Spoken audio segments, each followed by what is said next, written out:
तेरी भेड़ को मैं भेड़ खाऊं। मुझे एक बात समझाती नहीं है बरोबर।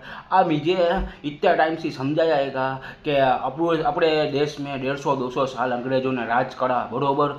इन्होंने 150-200 तो इनकी इंग्लिश इंटरनेशनल इंग्लिश लैंग्वेज हो गई बरोबर।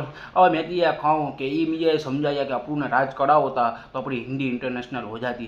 पर तू मुझे एक बात के, कल मैं ब्राज़ील के वीडियो देखता था तो अपन को पहले धोरण में खबर है कक्का बरक से पहला आ ई ऊ अपन को पढ़ाया था। और मैं ये कहूँ कल ब्राज़ील की वीडियो में कायदेसर बोलते थे। अब मैंने कहा चलो एक वीडियो में बोल दिया भाई, मैंने अफ्रीका अमेरिकन सब वीडियो मैंने देख डाले, सब में आ ई ऊ बोलते हैं। पर मैं कहता हूँ कि अपने वहाँ कब राज करने के थे ये अपन को इतिहास में पढ़ाया नहीं है। मैं तो ये कहता हूँ अपनी टीचर थी इसका एड्रेस निकाल, अपन को खोटा पढ़ाया इसने।